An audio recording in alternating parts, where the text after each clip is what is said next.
Super Mario World is a tricky game for me to talk about. I violently oscillate between considering it one of the most solid entries in the entire series, and regretting all of the life choices that eventually led me to playing this poorly designed piece of shit. It's tough because at its highest points, Super Mario World is nothing short of brilliant, but at its lowest points, it's frankly just not very fun. I'm sure some of you who've played it are already strongly disagreeing with me, so I won't waste any more time, let's just dig in. The best parts of Super Mario World are everything other than the gameplay. The game looks great, and I'd probably call it my favorite visual style out of any Mario game. The colors are bright and fun, the sprites and backgrounds are all very detailed yet still very stylized, and the animations are all very clear as well as looking great. I really like the visuals. The music is also incredible. That's really nothing special for the Mario series, of course, but the soundtrack is notable for being incredibly consistent. While I was writing the script, I stopped to listen to the entire soundtrack, and I could sing along to every song with the exception of the Bowser themes. Each track is incredibly catchy, and the addition of a bongo line anytime you're on Yoshi was a stroke of genius. It's truly a consistently incredible soundtrack.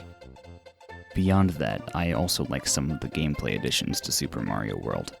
Yoshi is the biggest change from the previous games, and I think he's a very well-designed power-up. For those who don't know, you don't immediately lose Yoshi when you get hit. Rather, he starts running like a madman, and you have a chance to catch him and jump back on him before he falls down a pit or something and is lost forever. The goal of the game immediately changes the second you lose Yoshi. He's making a beeline for that pit, and you'd better catch him or he's gone. Finishing the level is no longer your top priority, saving Yoshi is. The system mainly works because Yoshi is an incredibly powerful tool that is always useful. His super tongue attack is one of the safest ways to take out threats, and you can safely jump on some otherwise hazardous enemies like Spinies. And as tragic as it is, he can also provide a bit of a desperate second jump in the air for some clutch saves. While not as beautifully simplistic as the mushroom or the fire flower, Yoshi's multiple uses and ability to change the entire feel of the game make him one of the absolute best designed power-ups in the series. The other notable power-up addition to Super Mario World is the Cape Feather. You always want a Cape Feather. I won't go on about it very much because it's basically just a super leaf with more powerful flying capabilities, but know that it's always better to have a cape than a fire flower. It's rare that a power-up can completely beat out the fire flower, but the cape pulls it off.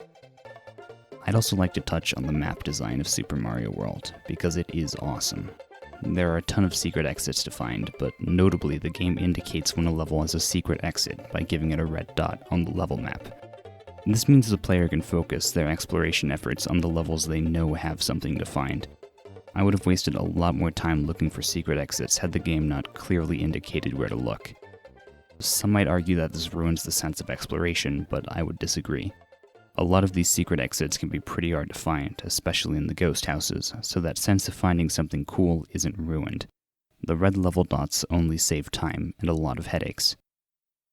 Unfortunately, as you probably remember from the intro, I don't have only good things to say. My main issue with the game is just that I find it incredibly frustrating. Super Mario World is a fairly difficult game. Mainly, it's just unforgiving. Now, difficulty itself is not a bad thing. I've enjoyed some fairly difficult games. That being said, I've also hated some very difficult games. Basically, in order for me to enjoy a difficult game, failure has to feel deserved. A game like Hollow Knight is still fun, despite being quite difficult, because the game generally does a good job of giving you all of the necessary information and the tools needed to properly react. When you get your ass kicked in Hollow Knight, it's normally your fault.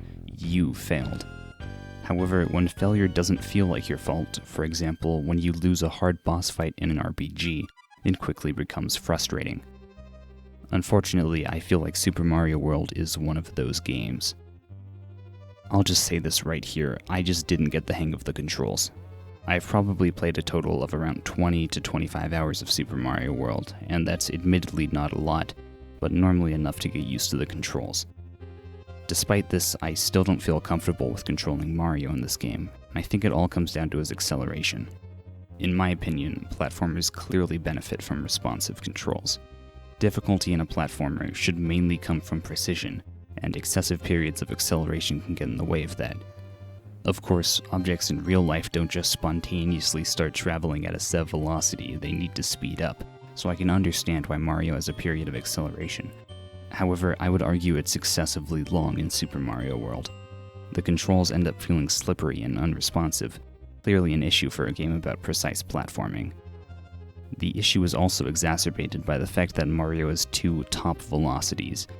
He initially accelerates up to a sort of slow run, after which he seems to stop accelerating. A second or two of running later, he instantly starts moving at a higher max speed with seemingly no acceleration at all. The slippery and initially somewhat confusing horizontal movement sometimes makes the game's precision platforming feel frustrating and unfair. Still, though it has a lot of problems, its creativity and solid level design make it overall one of, if not the best 2D Mario game to date. Unfortunately, while Super Mario World does have a lot to like, its less than incredible controls made it a frustrating and overall not very fun experience. I would still recommend playing this game if you're a Nintendo fan or interested in gaming history, but if you just want to play a platformer for some casual fun, you have some better options like Gex on the Game Boy Color.